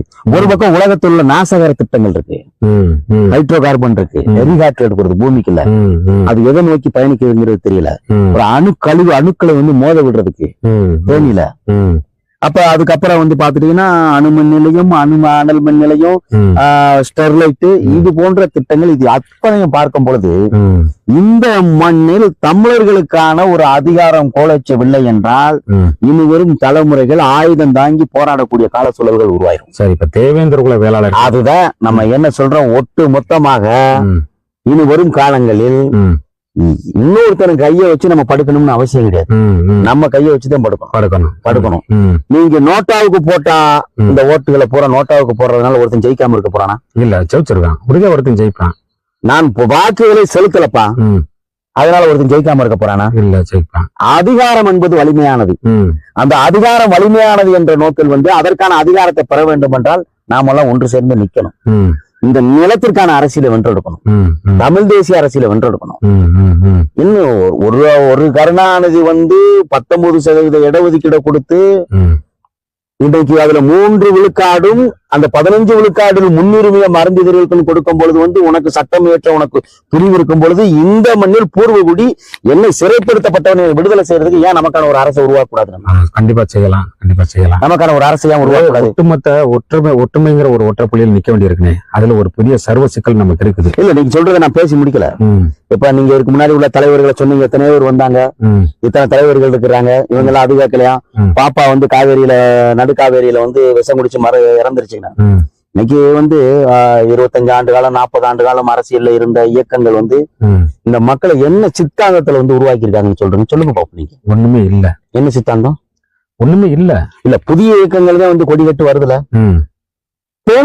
செத்த பிணத்தை வாங்கி கொடுக்கறதுக்கு இயக்கம் வச்சிருக்காங்க. உங்களுக்கு தெரியுமா தெரியாதா? உண்மைதான். செத்து வெட்டி ரோட்ல போட்டேன்னா அதை எடுத்து வந்து மருத்துவமனையில, அரசு மருத்துவமனையில கிடக்கும். அதை வாங்கி கொடுக்கறதுக்கு ஒரு இயக்கம் இருக்கு. வழங்குமா? அப்ப இந்த இடத்துல சிவப்பு பச்சை வர்ண கொடியை தாங்கி நின்று இந்த மக்களுக்கு வழி நடத்தக்கூடிய தலைவர்கள் வந்து என்ன தத்துவத்துல இருக்கிறான் சொல்லுங்க நீங்க பாப்பா. இந்திய தேசியமா இல்ல, திராவிட தேசியமா இல்ல, சுதந்திர தேசியம் அந்த காங்கிரஸ் கட்சியினோட வாழ்வியலா இல்ல, பகுத்தறிவு பேசிய திராவிட கட்சிகளினுடைய வாழ்வியலா? தலித்தியமும் கிடையாது. தலித்தியமா என்ன நோக்கம்? இல்ல மன்னரியமா இல்ல தமிழ் தேசியமா? ஏதாவது ஒண்ணு சொல்லணும்ல. அப்ப இந்த மத்தியில வந்து இது போன்ற அமைப்புகளுடைய நம்ம தனிச்சு போட்டிடுறதுனாலயோ, நோட்டாவுக்கு போடுறதுனாலயோ, மூன்றாவதாக வந்து நம்ம தேர்தலை புறக்கணிக்கிறதுனாலயோ ஒண்ணு ஆக போறது அல்ல. இது என்னுடைய நிலம், இது என்னுடைய வாழ்வியல், என்னுடைய வரலாறு, எனக்கான அரசு அமைக்கணும். அதற்கு என்ன செய்யணும்? அப்ப தமிழ் சமூகங்கள முரண்பாடுகளை வந்து உடைத்தெறியணும். அப்ப உடைத்தெறிந்து இந்த மண்ணை ஒருத்தன் ஒத்தி போட்டு 800 வருஷம் ஆயிடுச்சு. ஒருத்தன் நம்ம முன்னோர்கள் எப்படியோ விழுந்து வச்சு போட்டா அதை மீட்டெடுக்கணும் நம்ம. அப்ப அதற்கெல்லாம் வந்து இன்னும் வரும் இயக்கங்களாவது, இன்னும் வரும் தலைமைகளாவது ஒன்றுபட்டு தமிழ் தேசிய கருத்தில நின்று இப்ப பூரா வந்து இருக்கிற வீதிக்கு சாராய கடை திறந்துட்டியா, கஞ்சா தலைவரிச்சு ஆடுது, சந்து வந்தெல்லாம் எவன் எதுக்கு வெட்டுறான்னு தெரியல. படிக்கிற பையன் வந்து பள்ளிக்கூடத்துல அறுவாள் எடுத்து 8ஆம் கிளாஸ் படிக்கிற பையன் 8ஆம் வகுப்பு படிக்கிற பையன் வெட்டுறான் அப்படின்னா இங்க என்ன இருக்கு? நிலவியல் கோட்பாடுல சிக்கல் இருக்கா? சிக்கல் இல்லையா? இருக்கு, கண்டிப்பா இருக்கு. அப்ப தேசிய கட்சிகள் நீங்க அதிகாரத்தை வந்து அதை மாத்த போறானா? அது எப்படி மாத்த மாட்டேன்? அது எப்படி முடியும்? அப்ப ஒரு இடத்துல வந்து கஞ்சா குடிக்கிறவனை அடிச்சு உள்ள வர்ற காவல்துறை கஞ்சா விக்கிறவனை ஏன் நீ பிடிக்க மாட்டேங்க? ஏன் கஞ்சா விளையிறது அரசுக்கு தெரியாதா? ஏன் சாராய நீ அரசு ஆலை தானே, சாராய ஆலையா நடத்துறது யாருங்க? இங்க அமைச்சர்கள் தாங்க நடத்துறியா? இதுல ஒரு மாற்றம் அடுத்த விளம்பரம் என்ன செய்ய போகுது? இப்ப இருக்கிற பூரா நோய்வாய்ப்பட்ட சமூகமா மாறி நிக்கி. தமிழ் வழக்காடு மொழியும் இல்ல, வழிபாட்டு மொழியும் இல்ல. அப்ப தமிழ் இங்க வந்து அழிஞ்சிருச்சு. எத்தனை தொடக்கப்பள்ளி இருக்கு தமிழ்நாட்டுல? நீங்க சொல்லுங்க பாப்போம். இன்னைக்கு இருக்கா இல்லையா? வருஷம் மூடிக்கிட்டே கல்வி வியாபாரம் ஆயிடுச்சு, மருத்துவமனை வியாபாரம் ஆயிடுச்சு, உண்மைதான். பள்ளிக்கூடம் உருவாகலாம், நூலகங்கள் உருவாகலாம், வீதி வீதிக்கு மருத்துவமனை உருவாக்கிட்டு இருக்கு. அப்ப இந்த சமூகம் நோய்வாய்ப்பட்ட சமூகமா தானே மாறிக்கிட்டு இருக்கு. இப்ப நீங்க மல்லரியமும் வேண்டாம், தலித்தியமும் வேண்டாம், திராவிடம் வேண்டாம், தமிழ் தேசியம் வேண்டாம், இந்த கோட்பாடெல்லாம் எதுவுமே வச்சுட்டு இந்த சமூகத்தை வழிநடத்தக்கூடிய தலைவர்கள் இல்ல. இல்ல, இவங்க ரெண்டா பிரிச்சு விட்டதோட இந்த மக்களோட வீரம் வழங்கெடுக்கப்பட்டுருச்சோ அப்படிங்கிற கவலை கூட நமக்கு இருக்குது. ரெண்டாவது இதை விட ஒரு பெரிய அண்ணன் செந்தமிழன் சீமானுங்கிற ஒரு புரட்சியாளன் இந்த மண்ணில் வந்து 2009க்கு பிறகு வந்து மிகப்பெரிய ஒரு ஆட்சியை வந்து நம்ம பிடிக்கணுங்கிற ஒரு உன்னத நோக்கத்தோட அரசியல் கட்சியாக தன்னை உருமாற்றி கொண்டு பல்ல மட்டும்தாண்டா பாண்டியன் உறக்க சொன்னது. ரெண்டாவது பட்டியல் விட்டு வெளியேற்றான்னு சொல்லி தியாகி இமானுவேல் சேகரன் நிலைவிடத்துல வந்து நின்று கர்ச்சிச்சது. இந்த மாதிரி வந்து பாரதிய ஜனதாக்கு முன்னாடியே அண்ணன் செந்தமிழன் சீமான் இதுக்காக குரல் கொடுக்கக்கூடிய நிலை இருக்குது. இந்த சமூகம் வந்து ஒட்டுமொத்த தேவேந்திர குல வேளாளர் சமூகமும் அண்ணன் சீமானுக்காக வந்து ஒன்று திரளணும் அப்படிங்கிற ஒரு கருத்தியல் எடுக்கலாமா? இப்ப நம்ம வந்து நான் என்ன கேட்கிறேன், ஒண்ணு தேர்தல் புறக்கணிப்பா, அல்லது யாரை நோக்கி போகுது, அல்லது மல்லர் ஓட்டு மல்லருக்கே அப்படிங்கிற விஷயத்தை எடுக்கிறதா? இப்ப உதாரணத்துக்கு சொல்றேன், இன்னைக்கு வணிகத்தை வந்து கையில எடுத்துருக்கக்கூடிய இந்த நாடார் சமூகத்தை எடுத்துக்கோங்க. ஒட்டுமொத்த தமிழ் சமூகமும் தன்னோட காசை வந்து அந்த கடைக்கு போட்டு அவனை கோடீஸ்வரா நம்ம வளர்த்து விடக்கூடிய நிலை இருக்குது. நான் அவர் வளரட்டும், அது ஒரு நாகரிகமான ஒரு நாகரிக பாய்ச்சல் கொண்ட ஒரு சமூகம், பொருளாதார பாய்ச்சல் கொண்ட ஒரு சமூகம், இந்திய பொருளாதாரத்தை தீர்மானிக்கக்கூடிய நிலையத்துல உயர்ந்து போறாங்க. இந்த சமூகம் வந்து நம்ம தேக்க நிலைக்கு பொருளாதார வீழ்ச்சி ஒரு பெரிய சாபக்கேடு. இன்னைக்கு ஒரு மூட காலையில வெங்காயத்தை எடுத்துக்கிட்டு காலையில 6 மணிக்கு 5 மணிக்கு வெளியில கிளம்பிடுறாரு பைக்ல, ஒரு தராசு மட்டுமே கையில, ஒரு 2000 ரூபாய் உள்ள ஒரு வெங்காயம். ரெண்டாவது ஒரு 11 மணிக்குள்ள வீடு திரும்பும் போது 1500 ரூபாய் 1000 ரூபாய் லாபத்தோட வீடு வந்து உறங்குறாரு. சாயந்தரம் ஒரு தடவை, இதுக்கடையில பகல்ல வந்து காட்டுக்குள்ள விவசாயம், சாயந்தரம் ஒரு ரோடு, ஒரு நாளைக்கு 2000 ரூபாயோட உறங்கக்கூடிய நிலை இருக்குது. இந்த மக்கள் வந்து இன்னும் விவசாயத்தை கட்டி அழகக்கூடிய இந்த துர்ப்பாக்கிய நிலை இந்த மக்கள்கிட்ட இருக்குது. ஏன்னா ஏறும்போதும் என்னுடைய குலத்தொழில ரத்தத்துல கலந்து நிக்குது. பயிர் வாடுச்சுன்னா இவன் கண்ணீர்ல கண் வருது, இவன் கண்ணுல கண்ணீர் ஒழுகுது. இந்த நிலையிலேயே இந்த மக்கள் நிக்கிறான். இப்ப இதை தாண்டி நம்ம வந்து அடுத்த கட்டத்துக்கு நம்ம போனோம்னா என்ன செய்யலாம்? சுருக்கமா சொல்லுங்க, இந்த ஓட்டு அரசியல் சரியா தவறா? இல்ல, இன்னைக்கு ஒரே விஷயம். இன்னைக்கு 2009க்கு பிறகு நாம் தமிழர் கட்சி இன்று வரை வந்து 38 லட்சம் வாக்குகள் வந்து வாங்கினது எல்லாருக்கும் தெரியும். அப்ப வந்து ஓட்டுக்கு காசு கொடுக்காமல் இலவசங்களை கொடுக்காம வந்து வாக்குகள் வாங்கியிருக்கு அப்படின்னா, இது போன்ற அத்தனை அரசியல் கட்சியும் நின்னா இன்னைக்கு முதல்வர் யாரு? சீமான். மாற்று கருத்தே இல்ல, மறக்க முடியாது. அப்ப நமக்கான அரசியல், நமக்கான நிலத்திற்கான வாழ்வியலை வந்து வென்றெடுக்க வேண்டும் என்றால் இதை தவிர்த்து என்ன நிலை இருக்கு நீங்க சொல்லுங்க பாப்போம். சீமானை ஆதரிக்காம என்ன நிலைப்பாடு? இப்ப நான் ஒரு 2 விஷயத்துல நீங்க எதிர்கல்வியை நான் வைக்கிறேன். இப்ப பணம் கொடுக்குறேன், திராவிட கட்சிகள் வந்து பணம் கொடுத்துட்டேன் வந்து ஓட்டு எடுக்கிறேன். சென்னை வியாசர்படின்னு நினைக்கிறேன் கடைசியா தியாகராயன் பேசினது. ஆமா, யாரு? இந்த திராவிட தந்தை ராமசாமி நாயக்கர் பேசினது. பின்னாடி ஒரு காலம் வரும், இந்த திராவிட கட்சிக்காரன் என்னோட கட்சிக்காரனையும் தன்னுடைய ஓட்டு அரசியலுக்காக ஓட்டிலே தன்னை வென்று காட்டுவதற்காக தான் பொண்டாட்டி உள்ளே கூட கூட்டி கொடுக்கக்கூடிய நிலைமையை நோக்கி பிற்போக்கு தனக்குள்ள வருவாங்க. இன்னைக்கு 1000 2000 முறை பணத்தை கொடுக்கறதுக்கு வந்துட்டான். நாளைக்கு அதை தாண்டியும் நடக்கலாம். ஏன்னா அவர் ஒரு தீர்க்க தரிசி அந்த விஷயத்துல. என் கட்சிக்காரனே அவன் பதவி பிடிக்கிறக்கா பொண்டாட்டி உள்ளே கூட்டு கொடுப்பாண்டான்னு சொல்லிட்டு போன ஒரு பகலவன் இல்லையா? அவரை நம்ம மறக்க முடியாது. அப்ப இன்னைக்கு ஓட்டு அரசியலுக்கு ஓட்டுக்கு பணம்ங்கிறது திருமங்கலம் ஃபார்முலால இருந்து அப்படியே தொடர்ந்து வருது. இன்னைக்கு ஓட்டை வாங்கிட்டு ஏழை எளிய மக்களை தன்னுடைய வறுமையை வந்து அறுவடை செய்யக்கூடிய திராவிட சித்தாந்தம் இந்த மண்ணில் இருக்கு. இந்த மண்ணுக்கான அரசியலை வந்து இதுவரைக்கும் திராவிடம் செஞ்சிருக்கானா? ஒரு மயிரை கூட பிடிக்க போட்டதில்லை. எவனுக்காவது வந்து நீதிமன்றத்துல வந்து நீங்க ஏதாவது ஒண்ணு உருப்படியா செஞ்சிருக்கிறீங்களா? எதுவுமே கிடையாது. இடஒதுக்கீடு கூட 69 விழுக்காட அரசியலமைப்பு பதிவுல கொண்டு போய் சட்டப்பிரிவு 21 கொண்டு போய் அம்மையார் ஜெயலலிதா வச்சதுனால பாதுகாக்கப்பட்டிருக்கு. அதுல இருந்து 3 வந்து உருவி வந்து ஐயா கருணாநிதி கொண்டு போய் கொடுத்து அவன் SC 7 அந்த சமூகம் வருது, இதுலயும் வரான். இன்னைக்கு வேலை வாய்ப்புங்கிறது தேவேந்திர குலவேளாளருக்கு இல்ல. படையர் சமூகத்துக்கு மொத்தமா வந்து புடியிருச்சு. இன்னைக்கு முழுக்க வந்து இன்னைக்கு அதிகாரத்தை நோக்கி உயர்ந்த பதவியை நோக்கி போறது பாத்தீங்கன்னா அருந்ததியும் போறாங்க. அந்த எளிய சமூகம் மேல வரணும், அதுல மாற்று கருத்து இல்ல. எனக்கான விழுக்காட்டுல வந்து கை வைக்காம நீ தனிச்சு இன்னொரு 5% கொடுத்தீங்கன்னா கூட வரவேற்போம். 10% கூட இதுல இருந்து உருவி நீ இப்ப கொடுத்தங்கிறது சிக்கல். நம்ம என்ன கேட்கிறோம், அந்த மானங்கட்ட செயல்ல இருந்து நம்ம விடுபடணும்னா எனக்கு ஒரு 10% 11% 12% பீகார் மாதிரி கர்நாடகம் மாதிரி நீ சாதி ரீதியா எண்ணிறப்பா, என்ன யாருன்னு சொல்லு. நீங்க கூட அண்ணன் சீமான் கூட்டத்துல நீ யாருன்னு என்றா அப்படின்னு கேட்டதெல்லாம் ஒரு வரலாற்று சிறப்பு மிக்க உரையாடல். அது உரை வச்சது அண்ணன் செந்தமிழன் சீமான் கூட ரசிச்சு புலகாங்கம் அடைஞ்சு அதை வந்து ரசிச்சதை உலகமே பார்த்துச்சு. இப்ப நம்ம கேள்வி என்னன்னா, எல்லா தமிழ் சிங்கங்களையும் எண்ணி இடஒதுக்கீடு எங்களுக்கு கொடுத்துரு. இடஒதுக்கீடுங்கிறது இதுல மட்டும் இருக்கக்கூடாது, தனியார் துறையில, பொதுத்துறை நிறுவனங்கள்ல, அரசு துறையில, தேர்தல் துறையில எல்லாவற்றிலும் இடஒதுக்கீடு இருக்கணும். அதுதான் வந்து சரியான ஜனநாயகம். இந்த இடஒதுக்கீடு வேணும்னா சாதிவாரி கணக்கெடுப்பு வேணும்.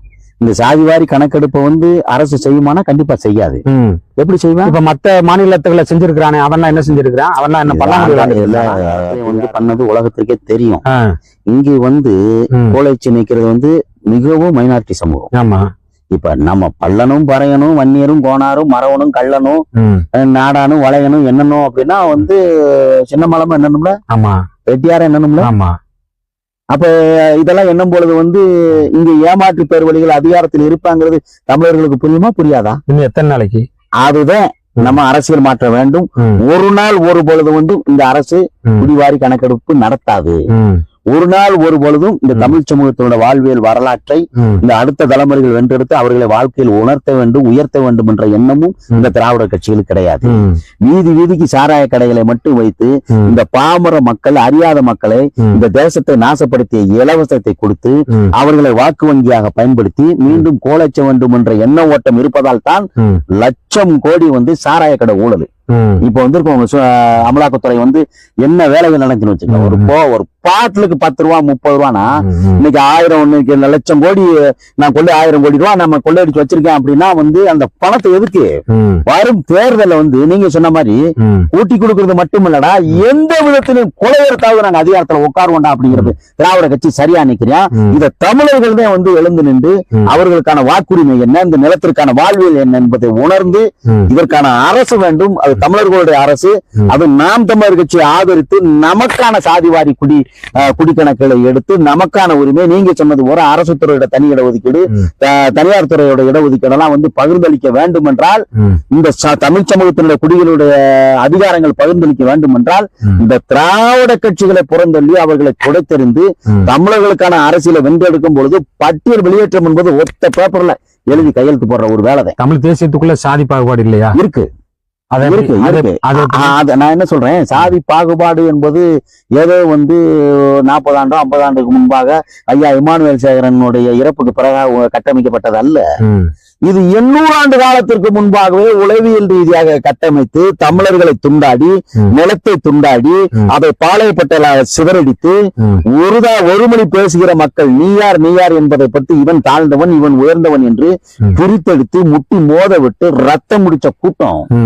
அந்த கூட்டத்துக்கு மத்தியில வந்து இடைப்பட்டு வரும் காலத்திலே 10 ஆண்டுகளே 5 ஆண்டுகளுக்குள்ளே வந்து தமிழர்களுடைய சாதி சிக்கலை உடைத்தெறிந்து விடலாம் என்று நினைத்தால் அது நம்முடைய அறியாமை. இது காலப்போக்கில் வென்றெடுக்க வேண்டிய விடயம். அது தமிழ் தேசியவாதிகளுடைய பார்வையில் இருக்கிறது. இன்று கல்லர் கல்லராகவும், மறவர் மறவராகவும், மல்லர் மல்லராகவும், பறையன் பறையராகவும், நாடார் நாடாராகவும், கோணார் கோணாராகவும், செட்டியான் செட்டியாராகவும், மலைவர் வளையராக இருந்தது மத்தியில வந்து நாமெல்லாம் தமிழர்கள் என்று 38 லட்சம் ஓட்டுகள் வாங்கி இந்த மண்ணில் தனித்து நின்று களம்பு காண்ட பெருமை நாம் தமிழர் கட்சிக்கு இருக்கா இல்லையா? அப்போ ஒரு இளைஞர் கூட்டம் நாம் தமிழர் என்று வந்திருக்கானா இல்லையா? அப்போ 2008 2016 நாம் தமிழர் கட்சியினுடைய சிறுவத்தூர் வேட்பாளர் அந்த அன்னைக்கு நான் வாங்கப்பட்ட வாக்குகள் என்பது 3850. இன்னைக்கு இதே தொகுதியில் 30,000 ஓட்டுகள் வாங்கியிருக்கு. 35,000 ஓட்டுகள் வாங்கப்பட்டிருக்கு. அப்ப 38,000 வாக்குகள் வந்து வாங்கப்பட்டிருக்கு அப்படின்னா அதோட வளர்ச்சி தானே? கண்டிப்பா வளர்ச்சி தானே, பெரிய அளவுல வளர்ச்சி. அந்த வளர்ச்சி அப்ப இளைஞர்கள் நாம் தமிழர் என்று சாதி மொழி மதம் கடந்து ஒரு கூட்டம் வந்து தன்னை இந்த மண்ணில் நிலைநிறுத்த வேண்டும் என்று போராடி கொண்டிருப்பது என்பது வரலாற்று உண்மை. அவர் யாராலும் மறுக்க முடியாது. இந்திய அரசியல்லே நீங்க சொல்றது முழுசா ஏத்துக்குறோம். தமிழ் சமூகங்கள் ஏத்துக்குறோம். அதுல மாற்று கருத்து இல்ல.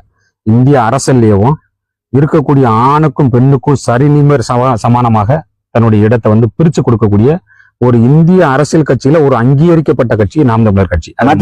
மாற்று கருத்துல ஒரு கட்சியிலோட ஒழுங்கு விதி ஒரு குடிகார பயில கூட ஒரு உறுப்பினர் ஆகலாம் அப்படிங்கிற தகுதி இல்லாத ஒரு கட்சி நாம் தமிழர் கட்சி. குடிகார பயிர் உள்ள போக முடியாது. இப்படி எல்லா வளவற்றிலும் வந்து நாம் தமிழர் கட்சியோட சித்தாந்தம் என்பது உண்மையிலே மிக பெருசு. அதோட அண்ணன் சீமான் எடுத்து வைக்கக்கூடிய கருத்தியல் சர்வ உயிர்களுக்குமான எடுத்து வைக்கக்கூடிய அந்த கருத்தியல் குறிப்பா இளைஞர்களை வந்து கட்டி இழுத்துருச்சு. ஒரு ஒற்றை மனிதனினுடைய குரலுக்கு வந்து அடிமையாகி இன்னைக்கு இழுத்து போயிருச்சு. மிகப்பெரிய ஒரு எழுச்சி நாம் தமிழர் கட்சிக்கு வருது, தமிழ் தேசிய பார்வைக்கு வருதுங்கிறதுல மாற்று கருத்து இல்ல. என்னுடைய கவலையெல்லாம் அங்கேயும் போய் இவன் இன்ன சாதியான் அப்படிங்கறதுக்காக வந்து மழுங்கடிக்கப்பட்டக்கூடாது. இந்த மக்களுக்கான பிரதிநிதித்துவம் அங்க கிடைக்கணும். அண்ணன் சீமானுக்கு தெரியாததெல்லாம் ஒண்ணும் இல்ல. இருக்கக்கூடிய ஒரு சர்வ சிக்கல் அந்த என்னென்ன நிலையில எல்லாம் வந்து எட்டி நிக்கிறாங்க அப்படிங்கறதெல்லாம் அன்னைக்கு பெருங்கூட்டம் உள்ள போயிரும். பெருங்கூட்டம் உள்ள ஓடுறதுக்கு வந்து அதே ஒரு தடுப்பறை மாதிரி திரை மாதிரி ஒண்ணு இருக்குது. உள்ள போகணும்னு கேள்வி கேட்டா உள்ள வா அப்படின்னு வரவேற்கிறதுக்கெல்லாம் ஆள் இல்ல சகோதரா. நான் அனுபவத்துல சொல்றேன். உள்ள வந்துடாத வேண்டாம் அப்படின்னு சொல்றதுக்கு தான் ஆள் இருக்கு. அப்ப ஏதோ ஒண்ணு அங்க வந்து நிலையில வந்து சிக்கல் இருக்குது அப்படிங்கறது உணர்த்துது. அப்போ ஒண்ணு மட்டும் புரிஞ்சுக்கணும். நல்லா இதுல ஒரே விஷயம், நாம் தமிழர் கட்சியினோட நேர்மை என்ன, அவர்களுடைய அரசியல் வளர்ச்சி அப்படின்னு பார்க்கும்போது இன்னைக்கு நம்மள நண்பர்கள் இருக்கிறாங்க, அறிவியல் சிறந்த சான்றோர்கள் இருக்கிறாங்க, அறிவியல் சிறந்த பெரியவர்கள் இருக்கிறான், பேராசிரியர் இருக்கிறான், எல்லாம் தமிழர்களுக்கான ஒரு அரசியல் வேண்டுங்கிறத உணர்றான். ஆனா வந்து பன்னெடுங்காலமாக இந்த மண்ணில் வழி வழியாக வந்த தொல்காப்பியன் அடையாளப்படுத்திய அந்த வேந்தர்கள், அந்த பாண்டியர்கள், அப்ப ஏதோ ஒரு மேடையில அந்த தமிழர் வரலாறு பேசும்பொழுது மட்டும் திணைக்குடி மக்கள் பல்லர்களை தவிர்த்து யாரும் இல்லை. அந்த அந்த நானில மக்கள்லதான் வந்து அரசு உருவானது எல்லாருக்குமே தெரியும். அந்த நானில மக்கள்ல அரசு உருவாக்கம் என்பது உழவுக்குடி. அந்த உழவு என்பது பல்லு, பல்லு என்பது பாண்டி, பாண்டி என்பது வந்து வேந்தன். இது போன்ற எண்ணற்ற வாழ்வியல் வரலாறு அது நம்ம பலமுறை பேசிட்டோம். ஆனா இந்த வரலாற்றில் பல்லர்கள் பாண்டியர் என்று சொல்லும் பொழுது மட்டும் எத்தனை பேர் முகம் சொல்லிச்சு போறான் தெரியுமா, அந்த அறிஞர்களும் சான்றோர்களும். அப்ப என்னன்னா அதுலதான் ஆளுமை அதுல இருக்கு, அதுல துரோகம் இருக்கு. பாண்டியர் என்று சொல்லும் பொழுது பாண்டியர் என்பது தமிழர்களுடைய வரலாறு மட்டுமல்ல, பல்லர்களுடைய வரலாறு மட்டுமல்ல. பாண்டியர் என்ற சொல்லாடலில் பல்லர்களுடைய தோல்வி, தமிழர்களுடைய தோல்வி, தமிழர்களுடைய துரோகம், இது எல்லாம் அந்த இடத்துல வந்து அடங்கியிருக்கு. அப்போ பல்லமே பாண்டியன்னா எப்படி நிலவுடைமை சமூகமாக இருந்தவன், சிவனும் பார்வதியும் வந்து இந்த தொழில் இறங்கி நாற்று நட்டவள். அப்ப இந்த பெருங்குடி, இந்த பார்வதிக்கு திருமணம் செய்யக்கூடிய இந்த சமூகம், முருகனுக்கு பெண் கொடுத்த சமூகம், முருகனுக்கு மறுவீட்டுக்கு அழைக்கக்கூடிய இந்த சமூகம், அதாவது இறை மரபு என்று சொல்லக்கூடிய இந்த சமூகம் ஏன் வீழ்ந்துச்சுன்னு சொன்னா, அப்ப வீழ்த்தப்பட்டவன் யாரு? அப்ப அந்த துரோகி யாரு? வருமா? அந்த இடத்துல பல்லன் பாண்டியன் தாண்டான்னு சொன்னது சீமானை தவிர்த்து ஒரு ஆண்மகன் எதற்கா நீங்க சொல்லுங்க? ஒருவே கிடையாது, சொல்லுங்க. மாற்றுக்கிறது கிடையாது. அப்ப இவர் எந்த விதத்துல இந்த மக்களை ஏமாத்திடுவாரு? நீங்க சொல்றீங்க இவர் ஏமாத்துவாரு, நான் சொல்லவே இல்லை. சொல்லல, என்னுடைய இப்பயும் சொல்றாருல, இப்பயும் சொல்றான். நான் பேசுற வரலாறு புடிஞ்சா இருந்தா இரு, இல்லன்னா போய்க்கோ. இதுதான் உண்மை. வாடா விவாதம் பண்ணிக்கிறோம்னு கேட்டாலும் நம்ம மட்டும் கூப்பிட்டு அவர் கூப்பிடலையா? கூப்பிட்டாரு. எங்கடா இருக்கா நீ? வாடா அவன் சாப்பிட்டு வாடா உட்காந்து பேச.